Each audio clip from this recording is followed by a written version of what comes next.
buscamos de que los animales estén mejor, estén bien. Para eso, bueno, tienen que estar sanos, tienen que estar felices dentro de su ambiente. La enfermedad va en contra de eso, a nadie le gusta estar enfermo, al canario tampoco. Entonces, bueno, buscamos de prevenir las enfermedades, de manejar el tema sanitario, el confort animal. Bueno, ni hablar de lo que es la alimentación y los cuidados que tienen que tener. Esto acá está descrito los factores que intervienen en lo que es la producción animal, no solo el canario. Factores genéticos, factores nutricionales, el manejo, que es todo lo que hacen con el ambiente, con la alimentación, con las condiciones que le damos al canario, y los factores infecciosos, las enfermedades transmitidas por bacterias, hongos, levaduras, virus y parásitos. O sea, el panorama es muy amplio. Vamos a tratar de hablar todo lo posible de estos temas. Entre los factores genéticos, bueno, tenemos la calidad. Ustedes ya saben de todo esto, no hace falta que yo hable del tema. Las taras o defectos genéticos. O sea, esos defectos que nosotros vienen arrastrados con los genes y nosotros no los podemos manejar o no sabemos manejarlos. Entre eso, bueno, fertilidad, la longevidad, susceptibilidad a las enfermedades de los animales que son más débiles y la consanguinidad. La consanguinidad es el factor número 1 que afecta o que genera o que multiplica todo el problema genético. Si yo les digo que ustedes no hagan consanguinidad, ¿ustedes me van a hacer caso? No me van a hacer caso. Bien. ¿Por qué? Porque con la consanguinidad es una herramienta del genetista, del canaricultor o de cualquier otra especie para lograr la calidad. Ahora, ¿qué pasa cuando hacemos consanguinidad? Estamos juntando genes de calidad y también genes de taras genéticas. O sea, aumenta la infertilidad, aumenta la aparición de defectos, susceptibilidad de enfermedades y bueno, todo lo que ya sabemos. Entonces, lo que tenemos que buscar es de eliminar las taras genéticas sin eliminar los genes beneficiosos. O sea, cuando nosotros en un criadero tenemos animales de una línea y lo vamos aumentando la consanguinidad y cuando aparece el problema vemos que la genética es algo que tenemos que encontrar la manera de manejarla eliminando aquellos animales de la reproducción que estén portando genes defectuosos sin eliminar los que portan genes beneficiosos, que es lo que estamos buscando. Factores de nutrición, bueno, las deficiencias de nutrientes, ¿no es cierto? Nosotros tenemos que alimentar a los animales con todo lo que necesitan, pero a su vez tiene que estar balanceado. Tenemos que evitar la presencia de toxinas, insecticidas, raticidas, micotoxinas. Y la iatrogenia, que es la utilización de algunos medicamentos o que están planteados como medicamentos, pero que por exceso o por mala elección nos van a traer problemas, nos van a traer enfermedades. ¿Con qué tendría que alimentarse un canario? Con todo lo que encuentra en la naturaleza. Eso es lo que le pide, su naturaleza pide determinados alimentos y eso es lo que tenemos que proveerle. Estamos todos de acuerdo con eso. Pero ¿qué le exigimos al canario? Que se reproduzca. Obviamente, que querés que se reproduzca y exprese sus caracteres, sus buenos caracteres. Ya eso se escapa de la naturaleza. Eso es algo que pedimos nosotros y la naturaleza no se lo pide. Entonces nosotros tenemos que aumentar la calidad de los nutrientes y la cantidad de los nutrientes para que, bueno, tenga todas las posturas que queremos, críe todos los pichones que queremos, o sea, que aumente su productividad muy diferente a lo de la naturaleza. Entonces, ese cambio que nosotros le hacemos, el animal tiene que soportarlo sin correr el riesgo del desbalance, sin correr el riesgo de la presencia de toxinas. El animal surgió de la naturaleza, pero hace aproximadamente 500 años. A una generación por año son 500 generaciones. Si nosotros vemos al hombre 500 generaciones atrás, es más o menos hace 10.000 años. No vivía el hombre como vive ahora. Ese cambio en el canario se dio igual. Ese cambio a lo largo de esas 500 generaciones implica que, bueno, que el animal se modificó, lo modificamos artificialmente. Entonces también esa alimentación ha tenido que ser modificada y lo es. Con respecto al manejo, o sea, todo lo que hacemos nosotros en el criadero, son innumerables los factores que intervienen en esto. Están listados acá como elementos físicos, el edificio, el espacio, las jaulas, comederos, bebederos, bueno, todo lo que nosotros le ponemos al animal para que esté en las condiciones que tiene que estar. Todo tiene que ser adecuado a justamente todo lo que después le vamos a exigir. O sea, a su calidad, a su reproducción, a su estado de confort. Porque donde no hay confort va a haber enfermedades. O sea, el animal va a entrar en la situación de estrés y obviamente va a ser más sensible a las enfermedades. Acá hay mucha luz para que se pueda ver con calidad la fotografía, pero bueno, esto es un criadero modelo, que es el que a todos les gustaría tener, y bueno, acá están dadas las condiciones para que los animales estén bien, pero no quiere decir que con esto sea todo, ¿eh? Esto es simplemente un elemento. Dentro del manejo también incluimos la alimentación, el control de luz, la higiene de todos los elementos físicos que están en el criadero, lavado y esterilización. ¿Por qué aclaro esterilización? Porque el lavado no es suficiente, es necesario, es indispensable, pero no suficiente. La esterilización implica la eliminación completa de bacterias, virus, hongos, levaduras, parásitos, los huevos de los parásitos, los quistes de los coccidios.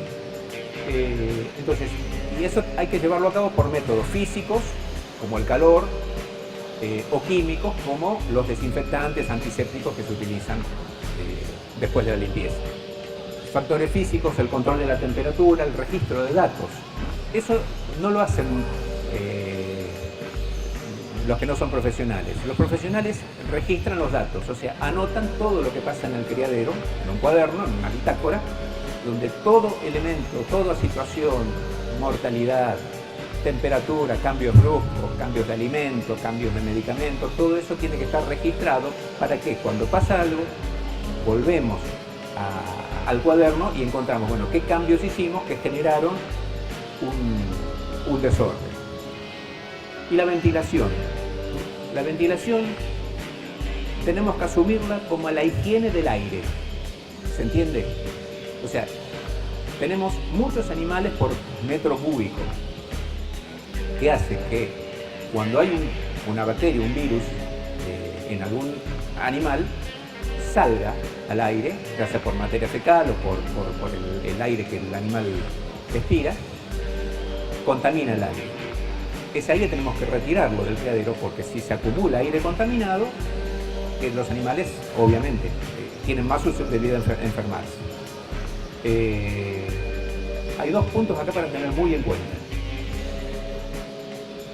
El hacinamiento, o sea, tenemos muchos animales en un espacio reducido, y la ventilación, o sea, el aire que tiene que desplazarse y salir.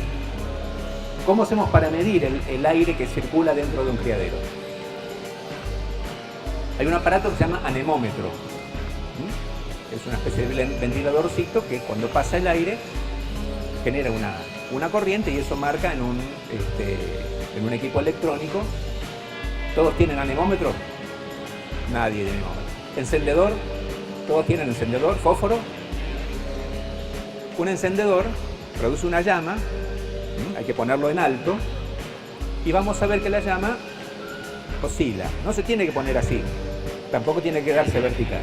O sea, una oscilación de 45 grados nos está indicando que el aire circula con una velocidad, es empírico, pero por lo menos es una herramienta que nos dice el aire acá circula. No es lo que a mí me parece, sino es lo que veo que mueve. Bueno, anemómetro tienen todos ahora. Bueno, elementos para la alimentación de los pichones o cualquier cosa. Todo tiene que ser limpio, higienizado y esterilizado. Dentro del manejo, bueno, el control sanitario, revisión diaria de los animales. O sea, todos saben que tienen que revisarlos todos los días. Todos saben también que pasaron, revisaron, estaban todos bien, pasan de vuelta y hay uno muerto. O sea, el canario, como todas las especies chicas, tiene un metabolismo muy alto. Ese metabolismo también implica que las enfermedades son muy rápidas, que la muerte puede ser repentina, que todo circula rápido. Entonces la revisión es algo que no se puede dejar, ni se puede dejar en manos de otro. O sea, uno tiene que ser el que revise. Y eso registrado, ¿no? Como decíamos hoy, el cuaderno donde todo se anota. Diagnóstico de laboratorio. Y esto es lo mío. Antes de la época de cría hay que saber que todos los animales que entran en cría estén bien, que el criadero esté bien. Entonces hay que hacer, antes de la época de cría, durante la cría obviamente también. Y en el replume también. O sea, hay que hacer siempre control sanitario, permanentemente. Pero de acuerdo a lo que estamos especulando con cómo vemos los animales, vamos a tener más presión en determinados momentos. Antes de la época de cría es fundamental. Si los animales están clínicamente bien, solo con un control de materia fecal, un análisis de materia fecal para ver cómo estamos de megabacterias, de toxillos, con eso sería prácticamente suficiente, y la presencia de bacterias y qué bacterias son o qué levaduras son las que están en materia fecal. Si los animales están dudosos, si hay jaulas o algún grupo de animales que tienen alguna manifestación clínica, problemas de respiración, bueno, obviamente tenemos que mandar al laboratorio para analizar y ver qué está pasando. Porque una vez que entramos en la cría, si hay animales enfermos, todo va a ser mal, todo va a estar complicado. Plan higiénico. Y ahí pongo de vuelta registro de datos. El plan higiénico es cuándo voy a aplicar un antiséptico, cuándo voy a limpiar, todo anotado. Entonces, hacer el plan quiere decir, una vez por semana voy a limpiar todo completo, 2 veces por semana voy a limpiar todos los vasitos, todos los comederos, o 3 veces por semana, pero eso registrado y cumplido. Entonces, en el cuaderno se hace y se registra. Y, por ejemplo, desinfección o higiene de las paredes. El problema que vemos con mucha frecuencia es la presencia de aspergillus, de hongos. La aspergilosis es una enfermedad no solo mortal, sino que deteriora mucho la calidad del animal hasta que termina muriendo. Los hongos crecen generalmente en el ambiente, en las paredes, en los techos, en los soportes de las jaulas, en las jaulas. Si nosotros no limpiamos todo, los hongos siguen multiplicando ahí. El hongo es ese verdín, ese moho, que está. O sea, no es que no está. Por ahí no lo vemos, pero está. Entonces, todo eso tiene que ser desinfectado con un producto que tenga poder sobre eso. En eso yo recomiendo el cloro, la lavandina como número 1. No para donde están los animales, cuando están los animales. O sea, evidentemente hay que desplazar los animales, lavar las paredes, techos, con un antiséptico fuerte y después reubicarlos. La jaula se maneja de otra manera. Las jaulas se sacan los animales, ustedes saben cómo se lava una jaula, se le saca absolutamente todo resto de materia fecal o de material biológico y después se reponen los animales cuando esté seca. Plan higiénico lo separo del plan sanitario porque en plan sanitario entran todo lo que son medicamentos. Medicamentos que se dan en forma preventiva, no curativa. Ahí tenemos 2 planteos. Lo que es preventivo se va a dar regularmente 1 vez al año o 2 veces al año en determinados momentos, que es cuando corresponde hacer eso. Lo curativo, cuando se va a utilizar, cuando hay un problema. O sea, no damos algo curativo cuando no tenemos problemas. Por ejemplo, el uso de antibióticos, cuando los animales están bien, no tiene ninguna ayuda. ¿Queda claro esto? El antibiótico cuando los animales están bien no significa nada, no cura nada porque no hay animales enfermos. Y ustedes me podrán decir, sí, pero puede haber algún portador, puede haber alguno que se esté enfermando. Sí, puede haber, pero no sabemos. Entonces estamos dando a todos algo que por ahí le correspondería a un pequeño grupo de animales. ¿Qué pasa cuando damos un antibiótico en forma innecesaria? Acostumbramos a las bacterias normales, habituales de un criadero, del intestino, del animal, a ese antibiótico. Esas bacterias se hacen resistentes al antibiótico y cuando nosotros necesitemos medicar porque tenemos un verdadero problema, tenemos resistencia al antibiótico, el antibiótico no sirve. Entonces, solo se usa un antibiótico cuando corresponde. ¿Cuándo se usan antiparasitarios? Cuando hacemos un análisis y encontramos que hay parásitos, por ejemplo que hay coccidios. Entonces hacemos un análisis de materia fecal, encontramos que hay coccidios, medicamos y eliminamos de toda la población los coccidios o el parásito que fuera, tricomonas, lo que corresponde. Acá hay un punto para aclarar que, bueno, después lo vamos a ver cuando hablemos de megabacterias. La megabacteria es una levadura, es un hongo, que prácticamente todos los criaderos tienen. Entonces, ahí el plan es preventivo y curativo simultáneamente. Es una excepción a lo que había dicho antes. Entonces, para megabacteria hay que medicar con un antimicótico, básicamente se usa nistatina o otros productos un poco más complejos, pero como hay algunos portadores, pero todos pueden ser susceptibles, se le da a todos, básicamente antes de la época de cría o durante la época de cría y escalonado a lo largo del año. Prácticamente no se ve porque acá hay mucha luz, pero bueno, estos son un cuadro nervioso. Entonces cuando nosotros vemos un cuadro con los pájaros con este tipo de actitudes, evidentemente hay una lesión a nivel nervioso, a nivel cerebral. En la revisión diaria también, bueno, la presencia de huevos sin cáscara, la característica de la materia fecal. Bueno. Manejo, comportamiento frente al animal. ¿Qué significa esto? Básicamente lo puse porque uno está ante un ser vivo, ¿no es cierto? Un ser que nos significa a nosotros una especulación sobre premios, nuestro orgullo, nuestra razón de tener ese hobby o esta actividad. Lo tenemos que ver como este animal que queremos y tratarlo, digamos, como corresponde. Yo he visto muchas veces, no siempre obviamente, pero muchas veces he visto maltrato animal con los canarios y eso tenemos que evitarlo, porque el animal vale siempre, cuando es bueno y cuando no es bueno también, es el mismo animal. Higiene de la indumentaria, de las manos, eso es un factor crítico.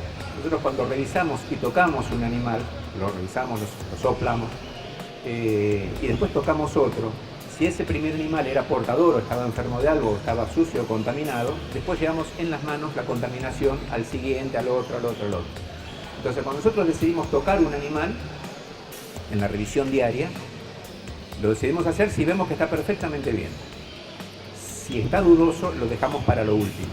O bien disponemos de un antiséptico con que después de cada observación nos limpiamos las manos, un paño con algún antiséptico fuerte, alcohol en aerosol, una cosa por el estilo.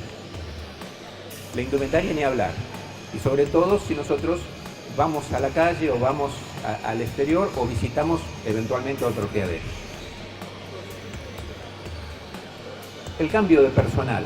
Cuando nosotros tenemos personal en el criadero, alguien que nos ayuda, que hace determinadas tareas, no solo tiene que estar esa persona perfectamente capacitada, sino que tiene que tener el mismo comportamiento que tenemos nosotros, o sea, tiene que querer lo que está haciendo, ¿no? Eso hay que estudiarlo muy bien y hay que elegir la persona, es muy difícil elegir personas para trabajar en un criadero. Insectos, ni hablar, la desinsectación o obviamente el tela mosquitero, sabemos que los insectos transmiten enfermedades, pero hay algunos que pasan perfectamente por el mosquitero, así que tenemos que eliminar permanentemente los insectos. Roedores, ni hablar. Y las visitas, tenemos que hacer la desvisitación, o sea, tenemos que eliminar los visitantes. Esto no es una granja educativa, esto no es un lugar para juntar gente, menos juntar canaricultores, porque eso, o sea, cada uno va a traer sus problemas al criadero, así que no lo visita nadie. Si nosotros tenemos algo que mostrar, lo mostramos en la exposición o eventualmente podemos tener un sector, como el sector de cuarentena, donde, bueno, la gente que va a comprar o a mirar va ahí, pero no al corazón del criadero, no donde tenemos los reproductores.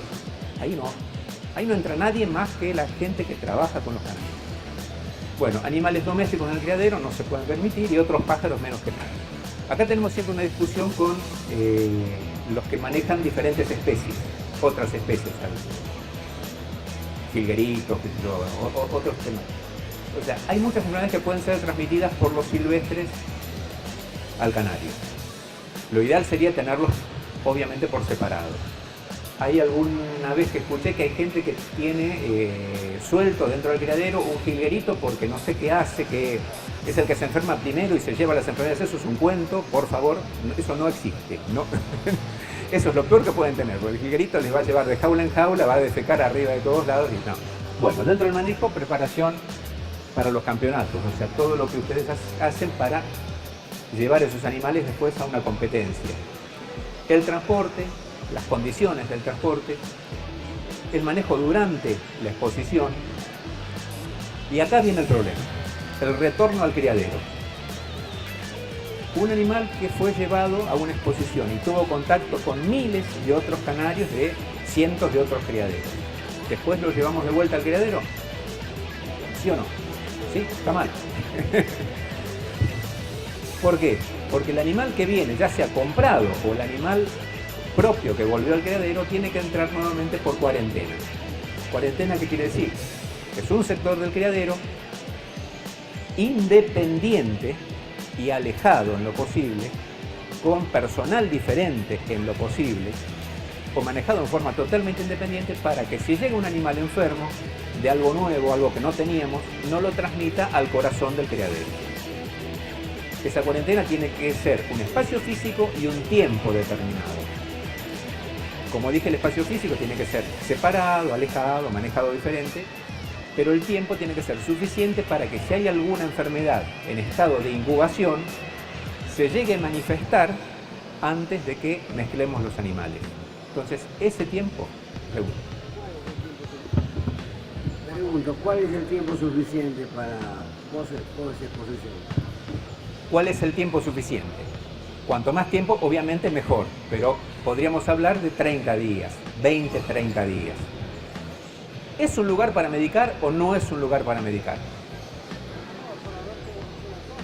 Si medicamos en la cuarentena, escondemos las enfermedades. Eso es cierto. Entonces, ¿con qué no medicaríamos en una cuarentena? Con antibióticos. ¿Por qué? Porque esconderíamos, o sea, la enfermedad quedaría medio oculta, porque no sabemos lo que hay, entonces damos un antibiótico cualquiera. ¿Qué damos? Amoxicilina, oxitetraciclina. Y si hay algo que es resistente a eso, queda escondido y cuando llevamos los animales, la transmitimos. Entonces, no medicamos con antibióticos. Con antiparasitarios, sí. ¿Por qué? Porque eso no hay manera de ocultarlos o no ocultarlos. Tenemos que desparasitar, supongamos que vinieron con coccidios, que vinieron con piojillos, con ácaros, entonces sí vamos a medicar con eso para que no ingrese.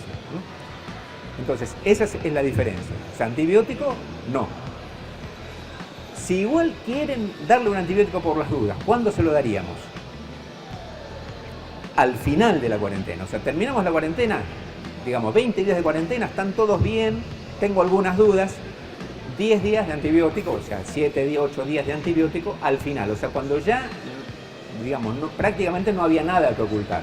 Lo que no apareció en los primeros 20 días es difícil que aparezca. Entonces, ahí esa sería la excepción. Bueno, en manejo tenemos infinitos etcétera. O sea, manejo, como es todo, siempre va a haber algo más de manejo que ustedes tienen que ajustar. Registrar todo, cuidar todo, higiene siempre. Bueno, entramos ya en lo que son los problemas sanitarios, que es la base de esta charla. Los orígenes de las enfermedades, básicamente, bueno, virales, parasitarias, bacterianas, fúngicas, hongos y levaduras, orgánicas, que ahí entra todo lo que sea no derivado directamente de las infecciones, sino de las características de los animales, o sea, desde lesiones hasta características propias, inclusive las genéticas.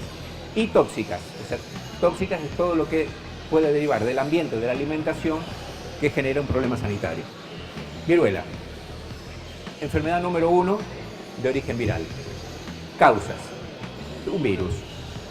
Presentación, muchas presentaciones. Básicamente la cutánea y la difterica, sobre las que vamos a hablar en particular. La cutánea es ese grano, esa lesión que se produce básicamente en las patas, en la comisura del pico y alrededor del ojo. Ese granito de 4 milímetros, 3-4 milímetros, que nos dice claramente esto es viruela, esto no es ninguna otra cosa, no es que lo picó un mosquito. Si lo picó un mosquito y le transmitió viruela, sí, perfecto, le picó el mosquito y le transmitió viruela, pero es viruela, no es la picadura del mosquito. Una picadura de mosquito nunca va a ser un grano, a lo sumo va a ser una inflamación local como nosotros, una roncha, pero no un grano. Y la presentación difterica es la presentación interna de la viruela, cuando afecta aparato digestivo, aparato respiratorio y todo el organismo, ya ingresa a los órganos y termina matando al animal. ¿Qué diferencia? Bueno, ahí están los signos clínicos, granos de 2 milímetros hasta 4 milímetros, en patas, ojos,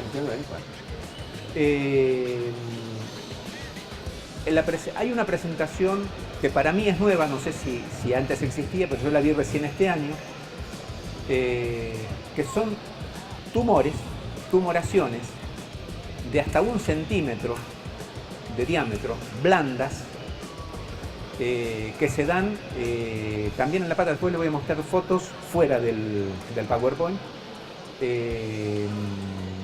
La he visto en las alas, en la rabadilla y en la pata, pero no en la parte desplumada, sino en la parte superior de la pata, en la parte con pluma. Esta presentación la vi por primera vez este año. No sabía que era viruela, obviamente. Mandé a hacer un análisis para buscar el virus de viruela, que yo no puedo hacerlo, tengo que mandar a otro laboratorio, y sí, me confirmaron que es viruela. Es una presentación nueva y se dio por lo menos en 3 criaderos que me han consultado. No sé si se ha dado en otros lugares más. ¿Cómo se transmite la viruela? Bueno, básicamente por el aire, por picaduras de mosquitos, por picaduras de ácaros. Los ácaros pueden ir de una jaula en otra y transmitir la enfermedad. La presentación cutánea muchas veces se cura solo. El animal presenta un cuadro de viruela, después se caen esos granitos y el animal se salva. La presentación diftérica no se salva, el animal termina muriendo. Muchas veces tenemos las dos, o sea, prácticamente siempre tenemos las dos simultáneamente. O sea, algunos animales tienen solamente la presentación cutánea, otros la presentación cutánea y diftérica, y otros solo la diftérica. Entonces siempre genera una mortalidad y la mortalidad puede ser muy alta. En cuanto a lo curativo, como todas las enfermedades virales, no tenemos las herramientas que tenemos con las bacterias. Con las bacterias tenemos muchas herramientas, muchos antibióticos. Con los virus tenemos solamente algunos antivirales. El aciclovir sería una recomendación cuando está el cuadro, bueno, dar aciclovir, pero como la enfermedad tiene herramientas preventivas, o sea, la vacuna contra la difteroviruela, lo que recomendamos es hacer una vacunación en sábano, o sea, ante la enfermedad, vacunar a todos los animales con la finalidad de salvar a los que todavía no se enfermaron. Los que ya se enfermaron no se van a curar porque no es curativo, solo preventivo, pero vamos a lograr que la enfermedad no avance, que se corte más o menos en forma de 4 o 5 días, una semana, deja de aparecer nuevos casos. Bueno, tratamiento con interferón y tratamiento con aciclovir. El tratamiento local con antisépticos, con yodo, es solo paliativo. O sea, nosotros hacemos que el animal no transmita o transmita menos y bueno, que mejore más rápidamente cuando es la presentación cutánea. Cuando es la presentación diftérica no va a haber cura. Preguntas sobre viruela tiene que haber. ¿Alguna pregunta? La pregunta siempre está cuando traigo un ejemplar de otro criadero, ¿se puede o no estar vacunado? Por lo que acabas de decir, deberíamos todos los criadores, todos los años vacunar porque no sabemos los ejemplares si tienen o no la vacuna. Correcto. Cuando traemos un ejemplar de otro criadero, el primer riesgo es que venga como portador. O sea, es el primer riesgo. O sea, puede no serlo, pero bueno, es el tema. y la decisión es vacunarlo y vacunar al resto del plantel. El tema de los planes vacunales, o sea, ¿cuándo vacunamos contra viruela? Normalmente es antes de la cría y después del destete. Básicamente, antes de la cría es para iniciar la cría con todo el plantel seguro. Aparte es la época donde empieza a circular el mosquito, que es el transmisor, y donde los brotes de viruela se dan siempre, digamos, en primavera, verano y otoño. O sea que antes de la cría hay que vacunar. ¿Por qué después de la cría? Porque el criadero se multiplicó. O sea, tenemos 4 o 5 veces más animales que al principio.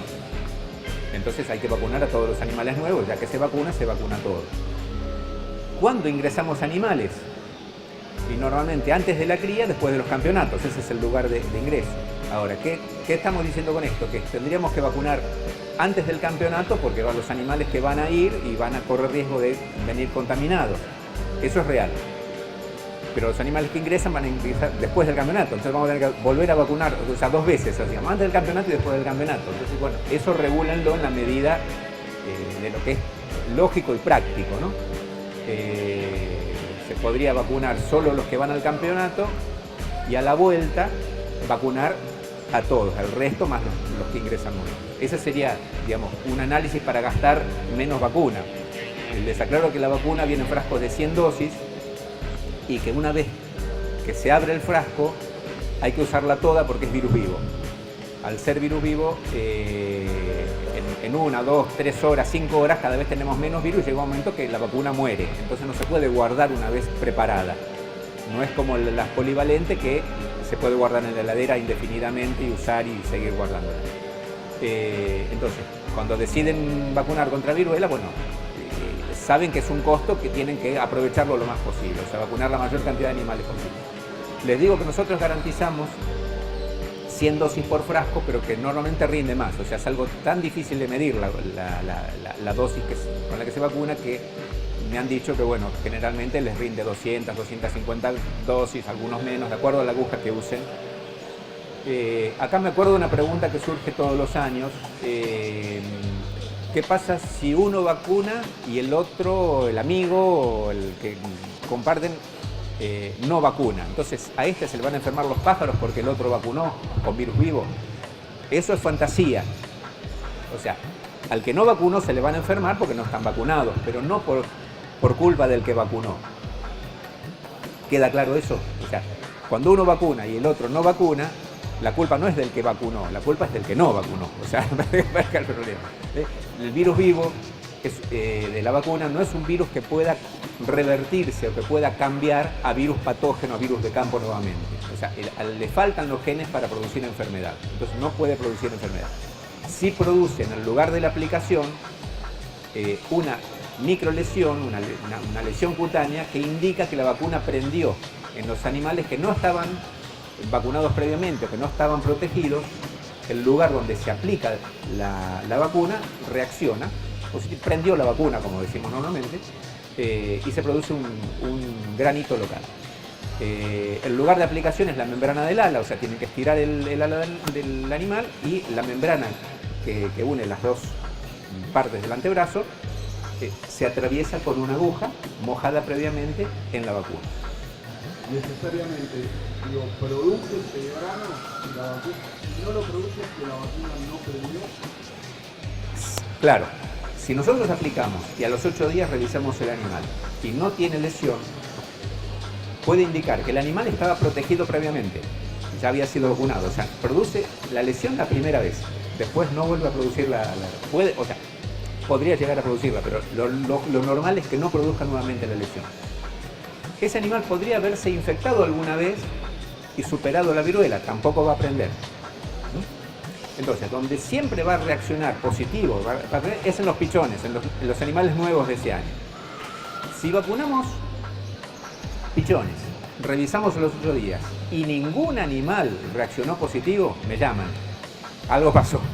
La vacuna estaba mal, fue mal conservada, alguna falla hubo, entonces vamos a recomendar, según el caso, qué hay que hacer. Si vacunar de nuevo o bueno.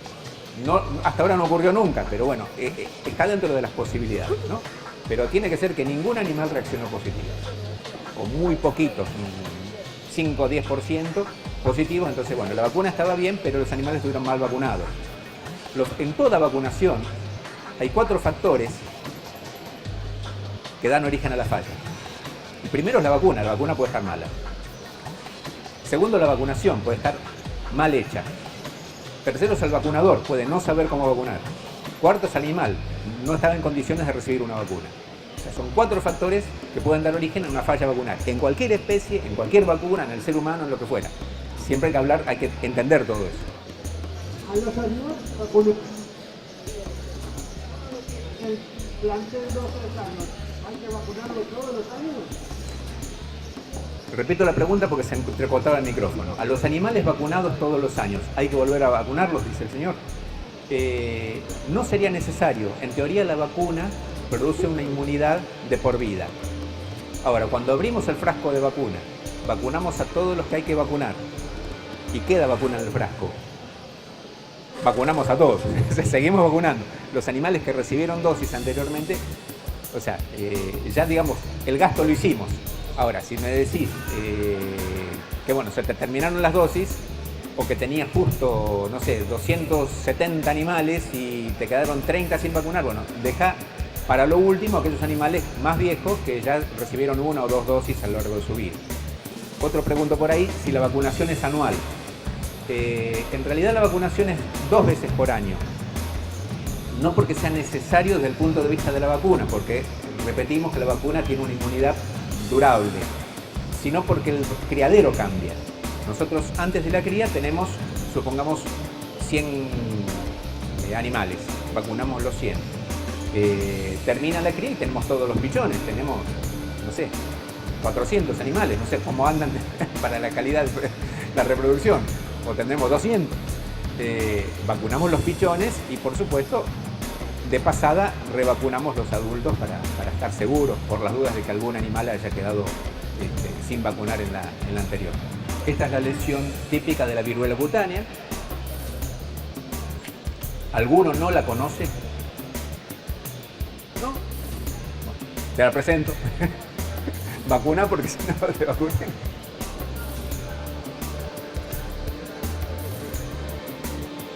Acá ya ocurrió hasta la amputación del dedo. Bueno, está por la luz no se ve, bueno, es la presentación en el párpado, ¿no?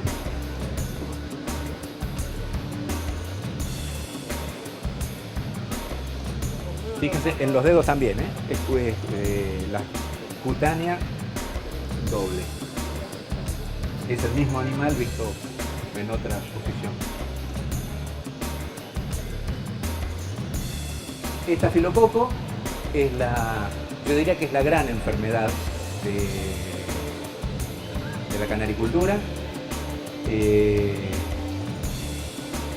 Esto apareció hace unos años, antes no teníamos esta enfermedad, ingresó al país y se distribuyó. ¿Por dónde piensan ustedes que se distribuyó la enfermedad? Por el intercambio de animales, por el contacto dentro de las exposiciones, fue de criadero en criadero. ¿Qué pasa con el estafilococo? Muchos animales pueden tener estafilococo y no manifestarlo nunca. Yo lo encuentro en animales sanos, lo encuentro en materia fecal, lo encuentro en piel, en animales perfectamente sanos. Pero en un momento dado atraviesa la piel, ingresa al subcutáneo y a partir de ahí desarrolla la enfermedad.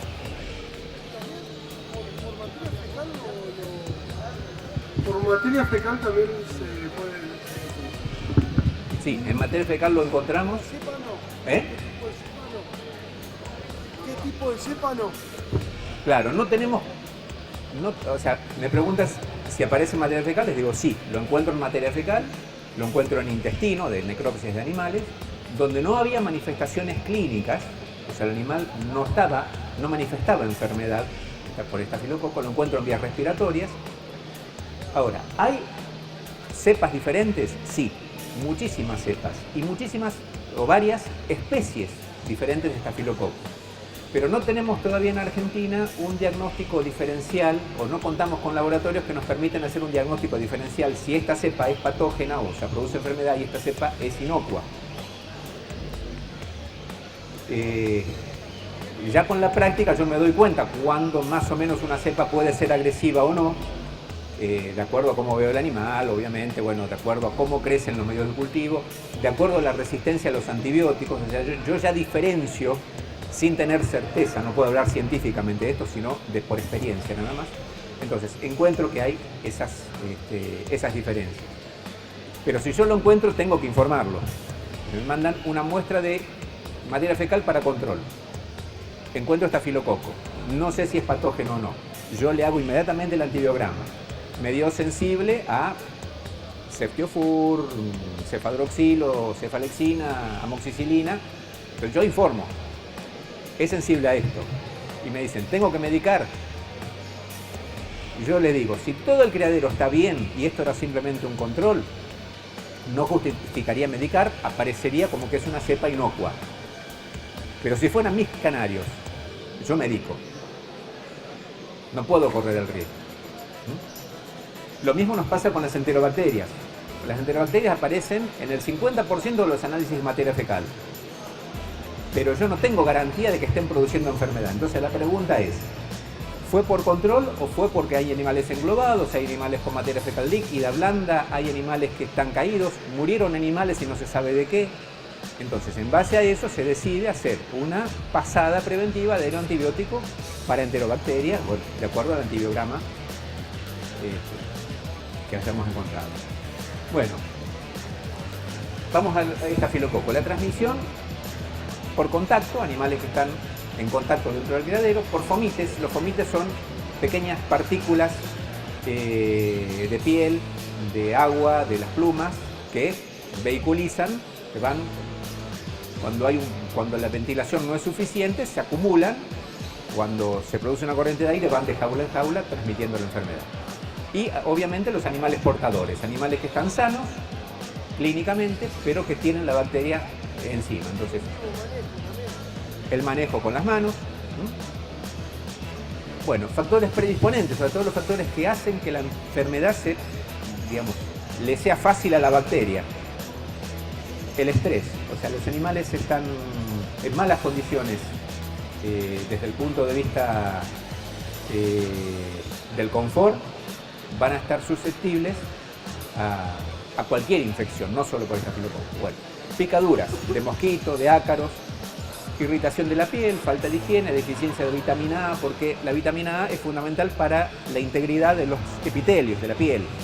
Por consiguiente, la carencia de vitamina A puede producir, generalmente en el canario no se da la deficiencia de vitamina A, puede ocurrir, no es común, porque ya con el caroteno que le dan, con el colorante, ya les dan una cantidad de vitamina A que satura totalmente las necesidades. Pero bueno, puede haber un caso, o hay líneas de color, no me acuerdo cuáles son, que son sensibles a la vitamina A. Diámetro y porosidad de los palitos. El palito de la jaula, bueno, antes se usaba siempre de madera, después aparecieron los de plástico. A veces por exceso de higiene se despeluzan un poco y pueden tener, digamos, pequeñas asperezas que irritan las patas del animal donde se apoya. Bueno, eso puede ser una vía de entrada. Quizás sea discutible, yo más discutiría si los palitos están sucios. O sea, si están sucios los palitos es porque no hay higiene en el criadero suficiente, entonces el estafilococo se va a hacer fuerte ahí. Con respecto a exceso de proteína, de eso se habla, yo todavía no tengo certeza de que sea cierto, pero bueno, el exceso de proteína puede traer el exceso de ácido úrico, una enfermedad que se llama gota, y la gota, digamos, es una acumulación de líquidos en las articulaciones, o de ácido úrico en las articulaciones, una inflamación, un dolor, y eso favorecería tanto el estrés como la posibilidad de ingreso del estafilococo y generar la infección.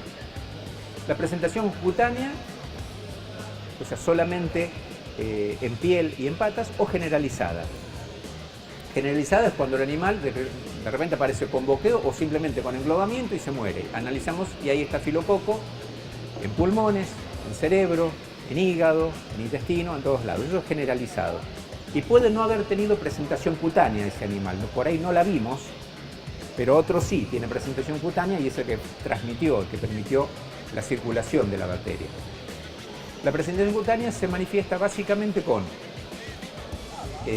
inflamación de la articulación inferior de la pata donde se insertan los dedos, y es muy típica la actitud del animal, constantemente levantando la pata. Ya con ver eso, ustedes tienen que sospechar que hay estafilococo. No tienen el diagnóstico, pero yo les diría que está. Ahí hay que mandar al animal a analizar, ver obviamente si es estafilococo y hacer el antibiograma para ver a qué antibiótico es sensible esa cepa. Bien, ¿alguna duda sobre esto? Bueno, muerte embrionaria y muerte de pichones, vemos estafilococo en huevo hemos visto, no es de lo más común, huevos embrionados obviamente, y en pichones en nido. El animal, bueno, levanta la pata, seguramente tiene estafilo. La única forma es analizarlo, o lo podemos descubrir también por materia fecal. Si yo hago un análisis, la pregunta, no sé si se escuchó, no se escuchó. Si un animal levanta la pata, manifiesta, digamos, el dolor articular, la posibilidad de que haya estáfilo, entonces me preguntan si es suficiente, o sea, es necesario mandar al animal a analizar o con la materia fecal sería suficiente para confirmar que es estafilococo. Yo prefiero que me manden el animal. ¿Por qué? Porque si yo encuentro estafilococo en materia fecal o en deposiciones, no tengo la certeza de que sea el mismo que está generando el problema de pata. Por consiguiente, me puede dar una sensibilidad antibiótica, el antibiograma diferente, y estaríamos sin poder resolver el problema. Si es un animal de excesivo valor, yo le diría, bueno, me lo acercan vivo, personalmente al laboratorio, si es que están cerca, le hacemos una punción articular y con eso devolvemos el animal vivo. Sí, sería una posibilidad. Ahora, cuando ya la lesión está en la articulación, el animal manifiesta, yo creo que ese animal no se va a salvar. O sea, si tiene mucho valor, entendemos por ese lado, pero yo creo que no sería, si se puede sacrificar el animal, yo diría que es mucho mejor.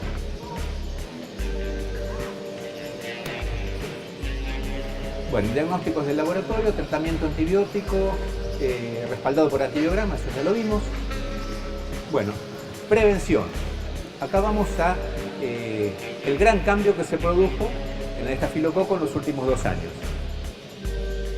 Pudimos desarrollar una vacuna contra estafilococo que hoy ya es una vacuna más amplia, es polivalente.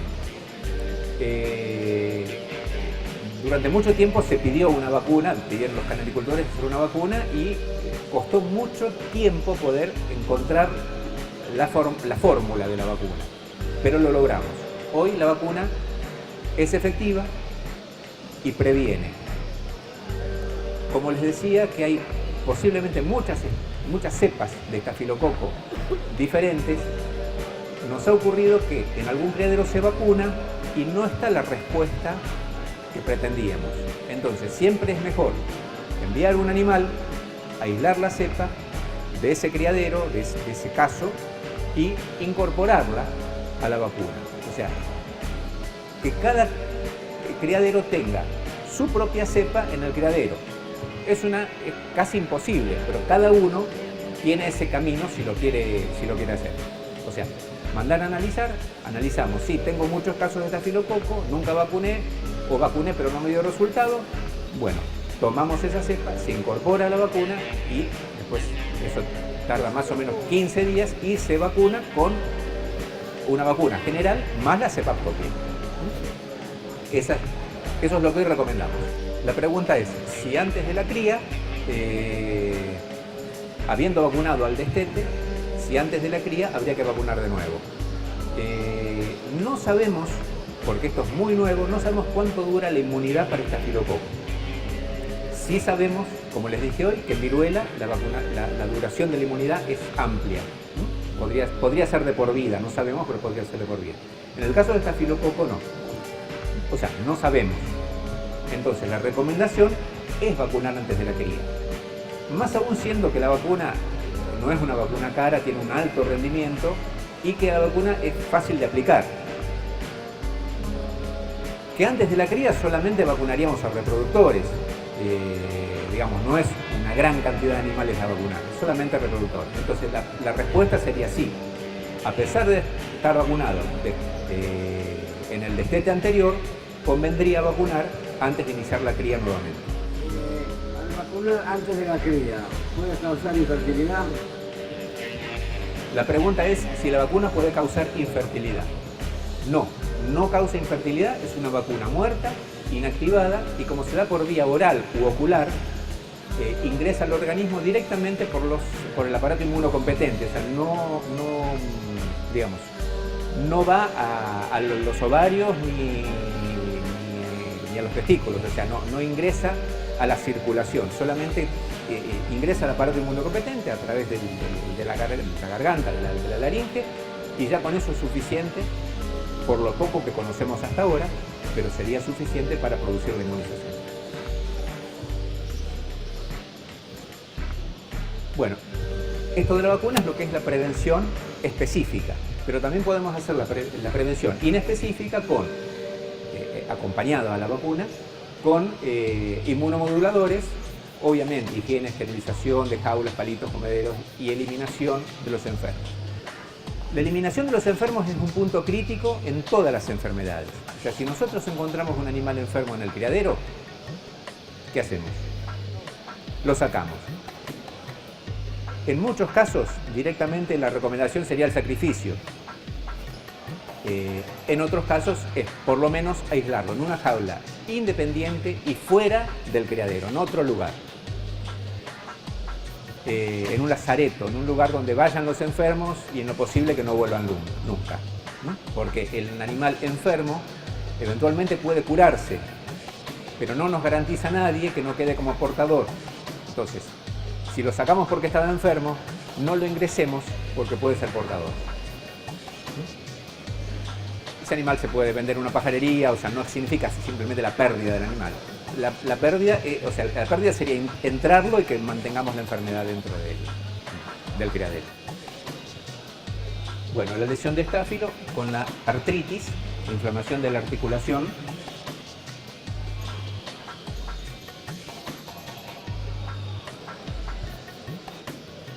Ahí hay una articulación que fue cortada y se ve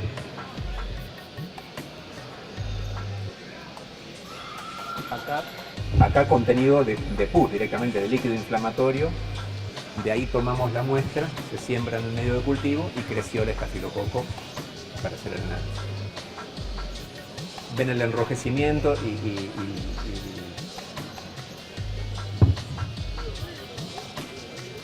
toda la inflamación en esta parte de la pata, y acá la necrosis directamente, la muerte del dedo, del tejido. Normalmente el primer síntoma es levantar la patita porque hay dolor. Segundo, vemos la inflamación de la articulación, un día, 2 días ya vemos la inflamación. Después se ve, muchos me dicen, se ve la venita roja, o sea, por la misma congestión, o sea, se hace visible la irrigación de la pata a nivel de la caña. Muchas veces la pata ya queda dura, queda seca. Y por último, bueno, la necrosis, después cuando la bacteria ingresa al resto del organismo, termina produciendo la muerte. Bueno, una lesión de estafilococo en la cabeza, en el cráneo, ese animal se le quitó la piel y entre las paredes del cráneo se ve un absceso por estafilococo. Bueno, pasamos a Escherichia coli, Salmonella y Enterobacterias. Las ponemos todas juntas porque, bueno, es una familia de bacterias, o sea, enterobacterias, de las cuales algunas son más agresivas y otras menos agresivas. Lo más importante en este caso es tanto Escherichia coli como Salmonella, y el resto de las enterobacterias las encontramos muchas veces y no nos queda muy claro si están produciendo enfermedad o si van a producir enfermedad en algún momento. La transmisión siempre es por materia fecal, por agua, alimentos y alimentos frescos, ¿eh? Hay que tener cuidado en esto, cuando se dan alimentos frescos pueden ser transmisores, porque como es contaminante del agua, los alimentos frescos pueden transmitir. Bueno, contactos, fomites, manipulación, roedores, aves silvestres, todos lo de siempre. Factores exponentes, como siempre, el estrés, la falta de higiene, la humedad que mantiene vivas a las bacterias en el ambiente, el polvo y siempre la ventilación y el hacinamiento. La falta de ventilación y el hacinamiento. Signos clínicos: pérdida de estado, englobamiento, decaimiento, materia fecal blanda o líquida. El diagnóstico de laboratorio con análisis de materia fecal o canarios muertos. Tratamiento: antibiótico, siempre respaldado por un antibiograma. O sea, las enterobacterias son muy variables. Algunas son sensibles a ciprofloxacina y enrofloxacina, otras a florfenicol, otras a los betalactámicos, las cefalosporinas, pero nunca tenemos con las enterobacterias nunca tenemos una garantía de tratamiento antibiótico. Hay que hacerlo en base al resultado que dio el antibiograma. La prevención específica con la vacuna polivalente. O sea, la vacuna de estafilococo tiene salmonella, tiene Escherichia coli y tiene diferentes especies de enterobacterias que se fueron incorporando. La prevención inespecífica con inmunomoduladores y bueno, regulación, reducción de los factores de estrés, tratamiento del agua.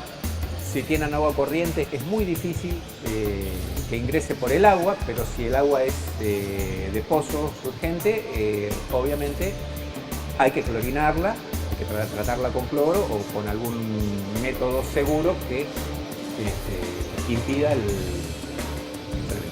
Cuando tienen agua de pozo, es recomendable por lo menos una vez cada 6 meses hacer un análisis de agua. Análisis de laboratorio de agua, no lo hacemos nosotros, algún laboratorio municipal para saber si es agua potable. La seguridad de los alimentos también, ¿no es cierto?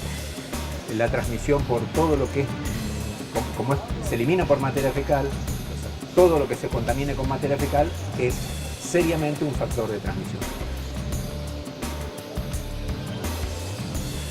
Pseudomonas. Bueno, es otra bacteria que tampoco presenta síntomas claros. Realmente está asociada con el estrés y está asociada con otras enfermedades. Los animales mueren muy flacos, muy deteriorados. Se transmite básicamente por el agua. No está muy claro si hay portadores sanos, podría haberlos.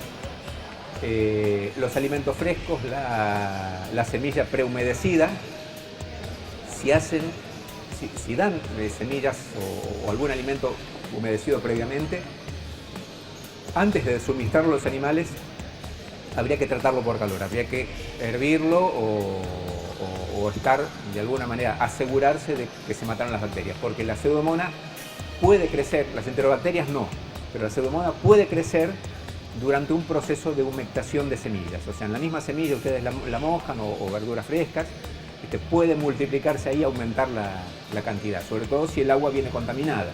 Y el agua es muy común que venga contaminada con esta bacteria. Mucha mortalidad en pichones y sobre todo la mortalidad en replume. O sea, en la época de replume los animales son más susceptibles a... Se voló la cotorra.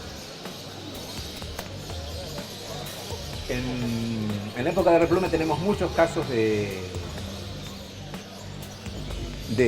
infección por pseudomonas. A diferencia de las enterobacterias, la pseudomonas prácticamente siempre es sensible a enrofloxacina, ciprofloxacina, norfloxacina o todas las quinolonas. O sea, esos antibióticos, de esa familia de antibióticos, siempre tenemos la certeza de que la pseudomonas es sensible a eso. O sea, que la podríamos dar sin necesidad del respaldo de antibiograma. Pero sí tenemos que tener el diagnóstico. O sea, si no tenemos el diagnóstico, no sabemos qué es pseudomonas. O sea, cuando ya en el laboratorio dio positivo a pseudomonas, sugerimos inmediatamente que apliquen el antibiótico y en 24 horas tenemos la respuesta del antibiograma. Bueno, acá vemos el antibiograma, no se entiende nada, pero bueno, alrededor de cada disquito de esos, o sea, cada disco tiene un antibiótico, alrededor del disco se ve un halo de inhibición del crecimiento de las bacterias, es porque, bueno, la bacteria fue sensible a ese antibiótico. Bueno, otras enfermedades bacterianas que hemos encontrado, algunas con mayor y otros con menos frecuencia. El cólera aviar, la pasteurela, siempre o en líneas generales a cuadros respiratorios, muertes sobreagudas, muerte súbita. A veces es aguda, el animal va enflaqueciendo, a veces es crónico, ese animal va perdiendo estado y termina muriendo. Micoplasma, siempre asociado al micoplasma a la falta de ventilación y a la falta de higiene. Micoplasma no tenemos en el laboratorio cómo analizarlo. Siempre va a ser un diagnóstico más bien clínico. Todavía no tenemos cómo cultivarlo, es una bacteria difícil. Sí, el diagnóstico clínico generalmente se nota por el chasquido, o sea, el ruido que hace el animal al respirar, ¿no? O ronquidos o el tic-tic que hace cuando respira, porque acumula mocos, secreciones en la tráquea. Bueno, y la ornitosis o clamidiosis, bueno, que es una zoonosis, afecta principalmente a las citácidas, que son las transmisoras, aunque también las palomas pueden ser portadores. En cualquier especie de ave puede ocurrir, también en canario, pero el diagnóstico ya corresponde a laboratorios muy especializados en eso, no es, digamos, no es la rutina en el diagnóstico, pero sí es riesgoso para ustedes cuando crían simultáneamente diferentes especies de aves, sobre todo silvestres, junto con los canarios. Pueden ahí ingresar el problema al criadero. El pulmón de la derecha para ustedes es un pulmón ligeramente afectado, y el de la izquierda es una neumonía. Esa neumonía puede ser producida por enterobacterias, por pseudomonas, por estafilococo. De ahí nosotros tomamos la muestra para hacer el estudio, el aislamiento. Acá vemos otra lesión en el tórax. Aquello es la parrilla costal, la carcasa, donde se ve pus producida generalmente por estafilococo. Esto es una tráquea y se ve acumulación de exudado. Esto podría ser micoplasma, podría ser pasteurela, podría ser otras bacterias. Esto, en la entrada y salida del aire, hace el ruidito que escuchamos cuando un animal chasquea, ¿no? Cuando hace el ruido de la respiración, que está indicando que está disminuyendo su respiración. Obviamente, esa falta de oxígeno que tiene el animal hace que se esfuerce por respirar. El esfuerzo por respirar es el boqueo. O sea, el animal no le alcanza el aire, entonces abre la boca, pide más aire. Enfermedades fúngicas, o sea, hongos. Acá encontramos megabacteria. La megabacteria dentro de las enfermedades fúngicas es la principal. La encontramos en prácticamente todos los criaderos, a veces produciendo enfermedad y a veces no produciendo enfermedad. Porque es una bacteria que puede estar en los animales, y si los animales están bien manejados, prácticamente no genera problemas. Pero donde hay una caída de defensas, donde hay una enfermedad intercurrente o un problema de estrés de cualquier tipo, se va a manifestar. La transmisión es oral fecal, o sea, evidentemente el animal elimina por materia fecal o elimina en la regurgitación y contamina los pichones o contamina las jaulas, y después los llevamos de un lado a otro. Si contaminamos el agua, contaminamos el alimento, obviamente va a circular. La presentación es crónica, lenta, progresiva, o sea, es una enfermedad que nos va engañando hasta que es tarde. Por eso hay que adelantarse a la enfermedad, y en los análisis de materia fecal tenemos mayor posibilidad de detectarla y medicar a tiempo. O medicar en forma preventiva, como hace la mayoría, con nistatina o imidazólicos. Los signos clínicos son el enflaquecimiento progresivo, aumento del consumo de alimento, pero el alimento no lo ingieren, lo escupen, lo tiran, sacuden. Encontramos inclusive alrededor del comedero restos de alimento pegados, o sea, porque el animal come, escupe, tira, y de esa manera no solo disemina la enfermedad, sino que no se alimenta, pierde estado, pierde peso. Al palparlo se nota quilludo, ustedes eso lo conocen, cuando se nota porque perdió masa muscular, o cuando lo soplan y ven la panza oscura. ¿Por qué se ve la panza oscura cuando soplan al animal?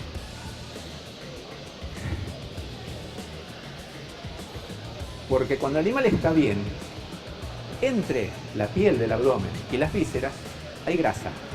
El animal está gordo, está bien. Entonces lo vemos clarito. Lo primero que pierde el animal cuando empieza a empeorar, empieza a perder estado, es la grasa. Entonces se hace transparente el abdomen y vemos el hígado. Cuando vemos el hígado es porque el animal ya perdió, por lo menos ya perdió la grasa. Entonces se ve oscuro. Después que perdió toda la grasa, empieza a perder músculo. Ahí tocamos las pechugas y encontramos que la quilla está saliente. ¿Y qué encontramos después de eso? En el piso de la jaula encontramos el canario. Ya cuando diagnóstico de laboratorio por materia fecal por animales muertos. Tratamiento, anfotericina B sería lo ideal, pero siempre hay discusiones con la anfotericina B. Porque hay que darle inyectable, o porque no es soluble, o porque los animales no llega, o sea, no dura lo suficiente. Sería lo mejor, pero es complicado. El fluconazol, en segundo lugar, la nistatina, y bueno, la acidificación del agua es un elemento que ayuda, pero no cura nada. Simplemente, como la megabacteria impide el proceso digestivo, porque deja el proventrículo, o sea, el estómago, el primer estómago del canario, deja de producir ácido. Si nosotros acidificamos el agua, ayudamos un poco a la digestión, pero no, en realidad no solucionamos nada. O sea, el animal que ya llega a ese estado, con agua acidificada no va a hacer nada. Los tratamientos con nistatina son prolongados. Los tratamientos con nistatina son de 20 días a 20 a 30 días. Algunos dan nistatina durante toda la época de cría. Bueno, prevención, diagnóstico periódico, acidificación del agua, higiene, y todo lo que sea la higiene de los bebederos, de los comederos, de todo lo que el animal contamina permanentemente. Esto es la megabacteria. O sea, cada uno de esos pelitos son miles de millones de megabacterias encontradas en proventrículo de un canario. O sea, cuando está en forma masiva es así. O sea, todo lo que hay en el proventrículo, toda la masa, como un moco, es megabacteria. Imagínense que teniendo eso en el estómago, no pasa una semilla por ahí. O sea, nada, no pueden digerir nada. Esto es en materia fecal, o sea, casi de mucho más diluida, ¿no? Pero de todas maneras, cada una de estas es una megabacteria. Megabacteria es una levadura, como dijimos. Hasta ahora es muy difícil de cultivar.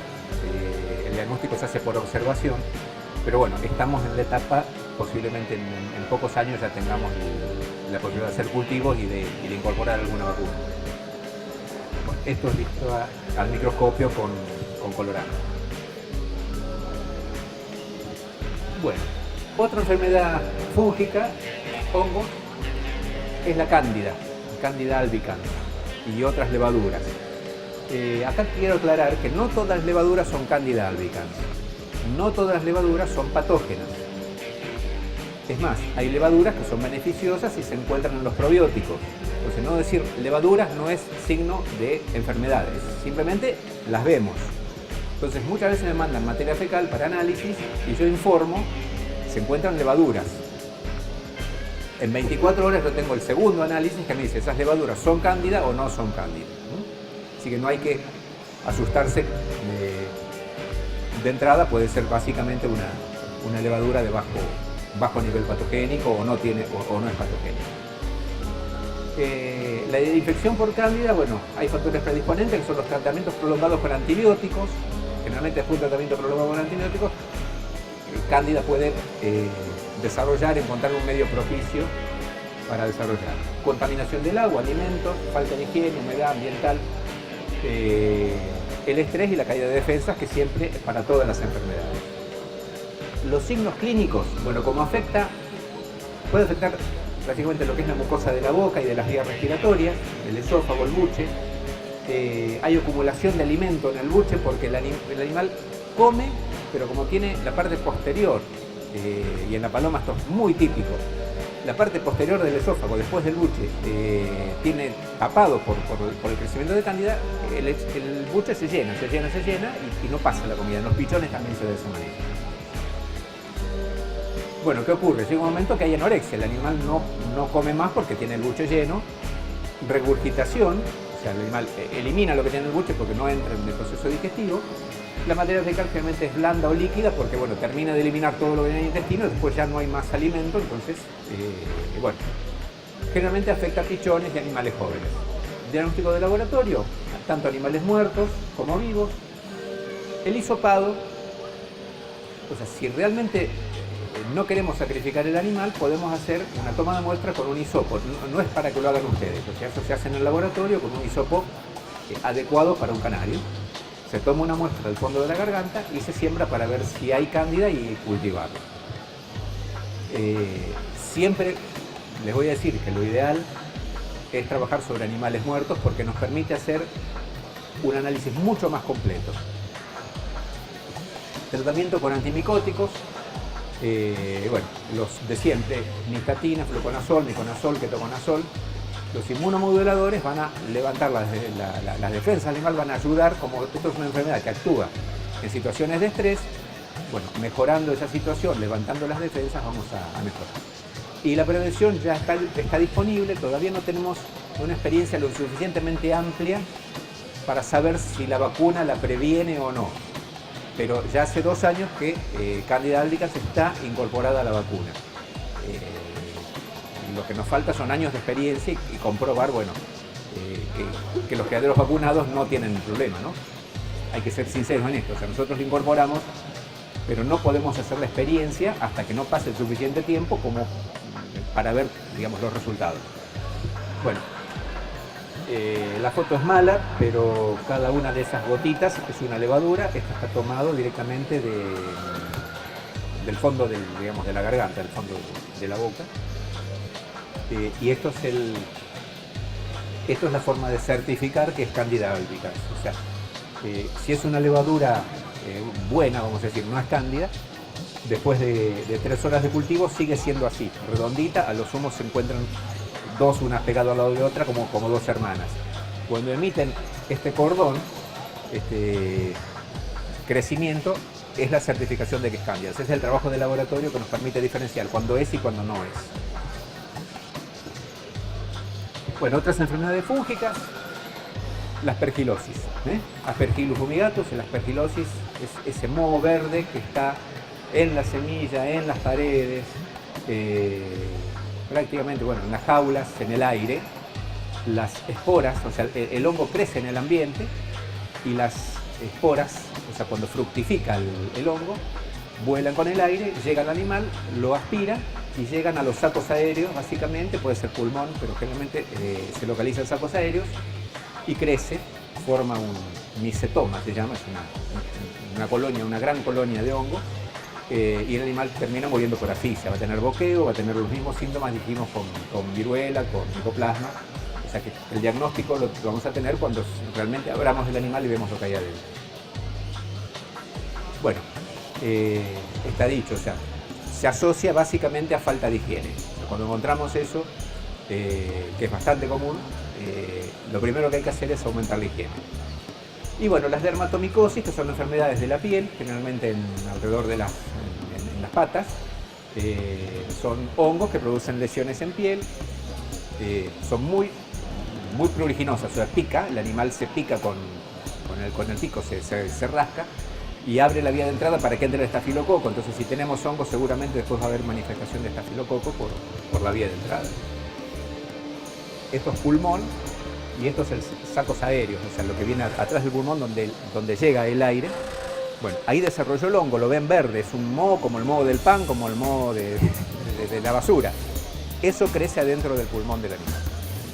obviamente ese animal no tiene más camino que morirse, o sea, no es curativo, acá no se cura nada.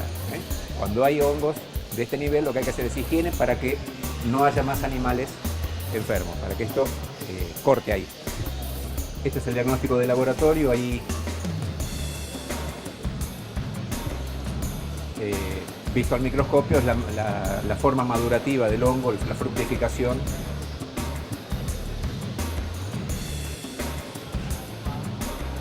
Esto es el hongo, la hifa, el hongo, digamos, la estructura, y esto es el fruto. Cada uno de estos es una espora, o sea, sería la semilla. Miles y miles de esas esporas circulan en el aire y el animal las respira. Normalmente las defensas de las vías respiratorias, las cilias de la tráquea, de los bronquios, frenan eso y lo contienen, el animal lo elimina. Pero tal es la cantidad que alguna pasa de largo. La que pasa de largo va a llegar a los sacos aéreos y producir la enfermedad. Enfermedades parasitarias, básicamente tenemos que hablar de la coccidiosis, es la más común dentro de las parasitarias. También es algo que está en todos los criaderos, se diagnostica por materia fecal. Básicamente el problema surge por hacinamiento, por tener muchos animales juntos y no hacer tratamiento, obviamente. La falta de higiene, falta de ventilación, la humedad, presencia de portadores y contacto con aves silvestres. Los signos clínicos, bueno, generalmente en los pichones, los animales jóvenes, hay diarrea oscura, decaimiento, enflaquecimiento, somnolencia y muerte. La forma crónica es una disminución del estado general, absorción incompleta del alimento, diarrea, porque el animal, los coccidios compiten en el intestino por la alimentación y termina matando. Y bueno, el diagnóstico en laboratorio casi se diagnostica por materia fecal. La pregunta es si requiere un tratamiento preventivo mensual, y sí, es cierto, esto hay que controlar por análisis y en caso de la presencia del coccidio, hacer medicación preventiva. Pueden prescindir, no hacer el análisis y hacer tratamientos todos los meses. La diferencia está en, bueno, decidir hacerlo cuando está el problema o hacerlo siempre por las dudas que está el problema. Normalmente las dos cosas son recomendables de acuerdo a la situación de cada uno. Bueno, evitar la temperatura, no está muy claro esto, pero la maduración del ooquiste, del estafilococo, se da por temperatura y humedad. O sea, el animal elimina los ooquistes a la jaula, al piso de la jaula, y para que madure el ooquiste necesita temperatura y humedad. Si esos dos factores están en el criadero, se va a producir la maduración y el ooquiste es infectivo y nuevamente va a infectar a otros animales. Si nosotros cambiamos los papeles todos los días, ¿le damos la oportunidad al coccidio a que se multiplique? No. Entonces, cambiar los papeles todos los días, lo ideal sería el papel ese que circula de jaula en jaula. Bueno, esas instalaciones son muy costosas, pero eso directamente corta el problema. ¿Por qué? Porque deja de haber, desaparece el factor infectante, que es el ooquiste. Bueno, los tratamientos son con toltrasuril o diclasuril, que ustedes lo conocen mucho, o con sulfas, que es el tratamiento más tradicional. Toltrasuril se trabaja 2 días consecutivos. En el caso de las sulfas se hace un tratamiento de 3 días de descanso y otros 3 días de tratamiento. Eso ya es tradicional, lo conocen todos. Esto es una muestra de materia fecal y estos son, o sea, una muestra, perdón, no es de materia fecal, es de intestino, de contenido intestinal, con los ooquistes. Cada uno de estas ruedas es un quiste nuevo que va a salir y va a contaminar el ambiente y otros animales lo van a ingerir y se van a enfermar. Esto ya es el ooquiste maduro, cuando tiene esos dos circulitos dentro, o sea, cuando tiene la parejita, cuando ya está en condiciones de enfermar, de transmitir la enfermedad. Lo otro, como era de intestino, era inmaduro todavía, esto ya está maduro. Otros parásitos que encontramos en canario, bueno, son los parásitos externos, los ácaros o el ácaro rojo, llamado piojillo, son chupadores de sangre, por eso son rojos. Son de hábitos nocturnos, por eso muchas veces durante el día no vemos en los animales, no vemos nada, y durante la noche migran de la jaula al canario que está durmiendo, que está quieto, se suben al canario, chupan sangre, se van por el palito a la jaula, quedan en un rincón y ya hicieron su daño. ¿Cuál es el daño? La expoliación. Los animales quedan anémicos, o sea, es tanta la sangre, porque son miles de ácaros que están en la jaula. Bueno, la mortalidad es tanto en pichones como en adultos. Bueno, después vamos a ver fotos. Si la carga es muy baja en el criadero puede que no se note, pero cuando la carga es muy alta, cuando aumenta la cantidad de ácaros, ¿qué vamos a encontrar? Bueno, los animales con decaimiento, anemia, o sea, se los ve, si abrimos la boca la vamos a ver pálida, porque no hay sangre. Y también muriendo. Se nota muy bien en la necropsia porque el animal prácticamente no tiene color de sangre, digamos, no tiene el rojo que tiene que tener. No me refiero al pigmento de la pluma, sino el color, las patas blancas también. Bueno, hay otros ácaros que son los de las vías respiratorias. Estos también producen boqueo. ¿Por qué? Porque se localizan en la tráquea y dificultan el pasaje de aire. También, o sea, en la tráquea, en pulmones y en sacos aéreos. Producen, bueno, boqueo, disnea, rales, o sea, ruidos respiratorios. El diagnóstico clínico es de laboratorio, o sea, los dos diagnósticos, el clínico y el de laboratorio. Y la prevención, bueno, higiene, plan sanitario preventivo, el uso de ivermectina, el uso de cipermetrina, la ivermectina sobre el animal, porque corta con el ciclo del ácaro sobre el animal. Pero la cipermetrina es ambiental, o sea, para las jaulas, para el ambiente, las paredes, pisos, rincones. Es muy importante manejar los dos tratamientos, el local, el sobre el animal, y el del local en el ambiente. ¿Por qué? Porque si tratamos solamente sobre el animal, el ácaro, los huevos pueden quedar en el ambiente y permanecer hasta que se va el efecto de la ivermectina. Si hacemos los dos tratamientos, pues lo cortamos sobre el animal y en el exterior. Bueno, la dosis de ivermectina hasta... Bueno, los piretroides, cipermetrina, bueno, aspersión, jaulas, higiene de los nidos. Hay un diagnóstico muy ingenioso que lo usan muchos criadores, que es detectar la presencia de los ácaros con una cinta adhesiva o cinta de scotch.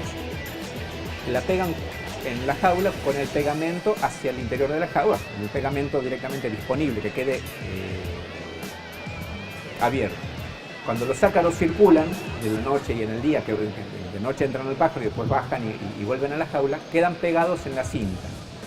Al mirar esa cinta, con anteojos o con lupa, van a detectar los ácaros pegados. Entonces con eso, bueno, hay ácaros. Muchas veces yo diagnostiqué en canarios muertos o en materia fecal, en contenido intestinal y en proventrículo, los ácaros, porque el animal se pica y se los come, o sea, se defiende picándolos y comiendo, masticándolos, rompiéndolos. Encuentro restos de los ácaros en materia fecal, así que también es una manera de diagnosticarlo, bastante común. Bueno, sarnas, piojos y piojillos, bueno, todo lleva el mismo tratamiento. Si bien son diferentes especies, o sea, estos son insectos, los otros son arácnidos, pero al fin y al cabo son sensibles al mismo tratamiento y prácticamente los mismos diagnósticos. ¿Necesita explicación la foto o no? Bueno, ese es el ácaro rojo. Imagínense todos esos ácaros picando a los canarios. Imagínense los pichones, ¿sabes? Y fue una consulta de diagnóstico, ¿sí? Ahí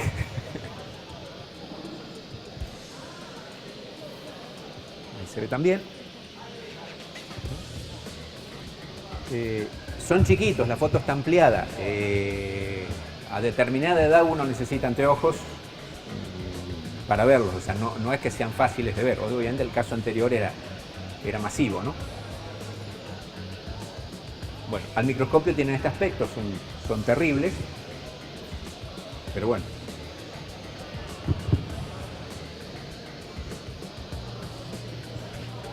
Bueno, la pantalla no se ven, pero acá en la computadora se ve el color rojo. Eso rojo que tiene es sangre que chuparon anoche. Bien, estos son ácaros de tráquea. Este es el maxilar inferior. Y esta es la tráquea que va hacia el pulmón. Estos puntos negros son los ácaros de tráquea.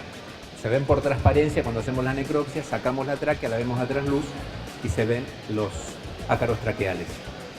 Son ácaros diferentes a los otros, estos tienen patas mucho más, casi ni tienen patas, porque no tienen que caminar, esos se meten dentro del moco traqueal y circulan por él. Este es otro caso.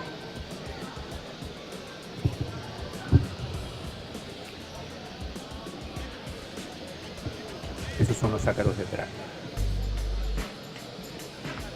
Bueno, este es el ácaro de pluma. Esto hace rato ya que no me llegan casos así. Estos ácaros actúan durante el crecimiento de la pluma, durante el replume, y comen cuando el canuto va saliendo. Por eso se forman estas líneas tan distintivas, porque comieron ahí cuando la pluma salía, después no comieron más, la pluma siguió creciendo y creció sana. O sea, comieron acá no comieron acá no comieron acá. Por eso se ve la pluma así. Cuando abrimos un ala, no sé si tengo foto completa del ala, estos son piojillos, no, son ácaros también. Estos no chupan la sangre, estos comen pluma, pero molestan, y el animal siempre se está picando, se está rascando, se está sacando. Lo que se ve allá, los últimos dos, son los huevos, las liendres.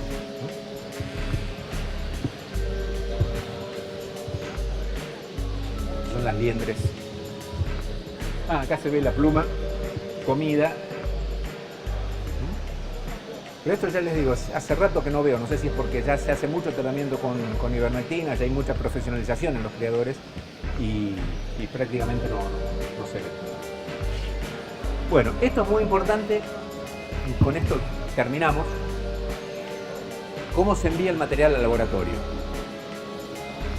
La materia fecal se colecta durante 2 o 3 horas, o 4 o 5, no importa, pero bueno, con ese tiempo sería suficiente, colocando polietileno, un film, en el piso de la jaula, no el papel. Les pido por favor que sea un material no absorbente. Y después lo juntan con un cuchillo, con una espátula, lo juntan y lo ponen en un frasquito de varias jaulas. Ahora vamos a explicar por qué. Y el material que no sea absorbente, porque si no la parte de bacteriología a mí me resulta casi imposible hacerla. Entonces les doy un informe parcial. Para ustedes el trabajo es el mismo y para mí, o sea, no me permite decir, por ejemplo, qué bacterias hay. O encuentro bacterias, pero no todas, porque las bacterias al secarse, el papel se mueren o pierden en viabilidad y yo después el diagnóstico no lo hago. Los coccidios y las megabacterias sí lo encuentro, pero las bacterias no.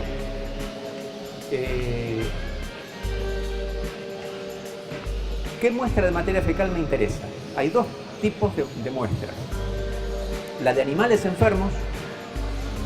Entonces ponen en las jaulas de animales enfermos, ponen el nylon, el polietileno y dejan que se funda materia fecal y me lo mandan como animales enfermos o sospechosos o una identificación. Yo necesito la identificación para saber qué buscar. Y la otra es la muestra general, cuando los animales están bien, pero ustedes quieren tener un diagnóstico antes de la cría o al final de la cría o en el replume, cuando quieran. Pero los animales están bien, pero ustedes quieren saber si hay algo preventivo para hacer. Entonces, ahí toman muestras de muchas jaulas, tiene que ser estadísticos, un 20% de las jaulas, 10% de las jaulas, de diferentes lugares, de arriba, de abajo, de los rincones, o sea, tomar un panorama general. Esas muestras las juntan todas y las ponen como una muestra, no individual cada una. Para mí no tiene importancia que venga una, o sea, a usted le va a salir más caro, porque tengo que analizar cada una por separado. Entonces las ponen todas, las juntan, les ponen en un frasquito, en un pote de esos de envío de muestras, y yo analizo en forma general. Enfermos por un lado, o dudosos por un lado, y sanos por otro. Algunos me ponen machos, me ponen hembras, pichones, de acuerdo a la época del año, y vamos analizando de diferentes grupos. ¿Qué se diagnostica en materia fecal? Bueno, todo lo que sea referido al intestino es seguro. O sea, todas las bacterias que afectan el intestino animal, el proceso digestivo, los coccidios y las megabacterias. Eventualmente, ya les dije, la presencia del ácaro rojo lo encontramos en materia fecal, pero digamos, no es el diagnóstico ideal, pero no sirve para el diagnóstico de ácaro. Y otra cosa que yo veo es si el alimento está mal digerido. Entonces eso me permite decir, bueno, no encontré la causa, pero hay problemas de digestión.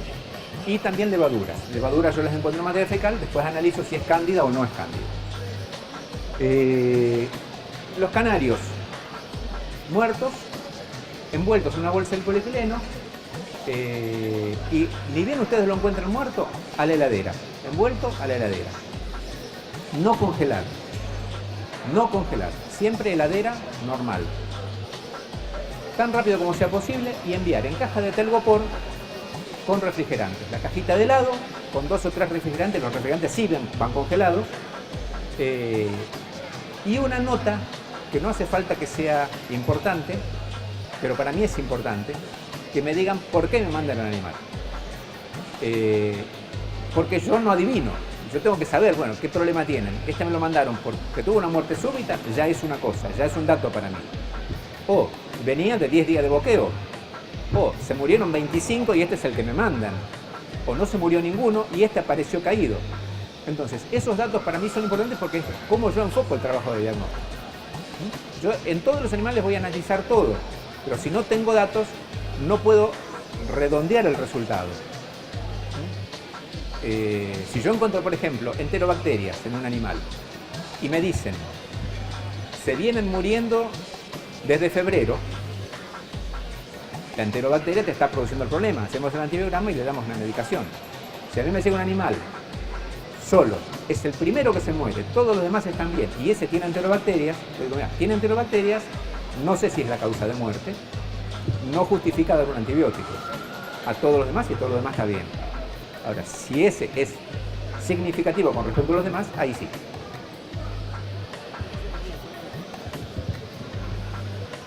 Un animal muerto para necropsia, ¿cuánto dura en heladera? Un animal muerto, desde el mismo momento que muere, ya empieza a perder calidad para el diagnóstico. Pero no es para exagerar tanto. O sea, yo prefiero que me manden un animal, aunque tenga 3 días de muerto, pero que me lo manden. Si no me lo mandan, no tienen diagnóstico. Si me lo mandan, algo vamos a encontrar, por lo menos megabacteria, coccidio. Si hay estafilococo, lo voy a encontrar. Lo voy a encontrar dentro de un zoológico de otras bacterias, porque la descomposición va generando nuevas cosas. Pero yo encuentro el estáfilo, sé que el estáfilo está. Entonces, prefiero que llegue lo antes posible, pero si no, y otra cosa muy importante, traten de mandar los lunes, los martes o los miércoles. Lo que llega el jueves, lo que mandan el jueves, puede llegar el sábado. Ya el laboratorio está cerrado, ya las empresas de transporte lo dejan para el lunes. Y yo prefiero que ustedes lo tengan en la heladera y no que en la terminal de ómnibus esté en un estante, porque eso sí va a estar repodrido, no va a servir para nada. Entonces, ya sé que cuando el animal muere el día que quiere, no el día que yo lo necesito, pero bueno, es más importante que, ya les digo, que esté en la heladera y no que esté en un estante. El frío también es muy importante, o sea, que esté con refrigerantes durante el viaje. ¿Cómo mandar huevos? Los huevos son frágiles, muy frágiles. Los huevos tienen que mandarlo entre capitas de algodón, dentro de una cajita rígida de cartón o de plástico, y eso envuelto en algún papel o en algo, dentro de la caja con los refrigerantes. Ustedes imagínense que los refrigerantes, imagínense otra cosa, pasando de un micro a la terminal, en la zorra cuando lo llevan, la caja de transporte, cómo lo tira el empleado de un lado para otro, el refrigerante sacudiéndose dentro de la caja, aplastando los huevos. A mí me llega una tortilla que no sirve para nada. Para nada. Realmente no lo puedo procesar, no puedo hacer nada con eso. Entonces, huevos muy bien embalados, con refrigerantes y protegidos. Los pichones lo mismo. Muchas veces me mandan un pichón o un canario entre los refrigerantes. Y los refrigerantes se golpean, cuando están sólidos, se golpean entre sí y al pichón lo deshacen. Directamente no puedo procesarlo. Me han preguntado en otras charlas ¿qué hacemos con los huevos o con los embriones? ¿Podemos hacer una necropsia de un embrión? Sí podemos hacer. De un pichón, de un embrión. Siempre es más completo una necropsia de un adulto porque nosotros podemos hacer análisis de cerebro, de fosas nasales, de tráquea, de pulmones, de intestino, de hígado, cada órgano. De un pichón hacemos mucho menos, hacemos un análisis de tórax, de peritoneo y de cerebro. Y de un embrión hacemos un diagnóstico masivo, o sea, muestra de embrión y sembramos. O sea, no es lo mismo una cosa que la otra, pero ¿dónde está radicado el problema? Si el problema está en los embriones, hay infertilidad, bueno, lo correcto es analizar embriones, buscar si hay salmonella, si hay enterobacterias, qué hay, cómo detectarlo. Bueno, lo que les había dicho, los papeles, los huevos. Canarios vivos también pueden enviar o traer personalmente canarios vivos. Eso, bueno, obviamente los traen, es lo más simple, lo traen en una jaula y a veces son para analizar sobre el animal vivo y devolverlo, o lo traen y lo sacrifico yo hoy. Esto también, así es lo que les decía, el papel con los datos, ¿no? Datos del remitente. Me pasa muy a menudo que me llega un canario que no lo mandó nadie. Entonces, bueno, tengo que esperar después la llamada telefónica a ver quién mandó ese canario y que si me llegan dos sin remitente, ahí van a tener que aguantarse dos diagnósticos. El que mandaron y el del otro, porque yo no sé cuál es cuál. Descripción del cuadro clínico, dentro de lo que ustedes pueden ver. O sea, me lo mandan por boqueo, me lo mandan porque se cayó, porque estaban mal. Bueno, cantidad de animales afectados, categoría de los animales afectados, si son los pichones de este año o son los adultos también. Tiempo de duración del problema, cuándo apareció, hace un mes, 2 meses, 3 meses, una semana, hoy. Tratamientos que realizaron, entonces ya sé si hay antibióticos circulando que pueden enmascarar el diagnóstico o no. ¿Qué tratamientos ya? Bueno, cualquier dato de importancia, todo para mí es importante. Y antecedentes si esto ya lo tuvieron antes, o sea, esto lo tengo, pero es lo mismo que pasó el año pasado en el mismo mes. Para mí es importante, entonces yo puedo sacar más conclusiones y dar una respuesta más efectiva. Bueno, esto es el animal después de desplumado para hacer la necropsia, ¿no? A partir del animal en ese estado se hace el proceso de necropsia. No quiero alargar más la charla. Bien, entonces bueno, con esto terminamos, espero que... Muchas gracias.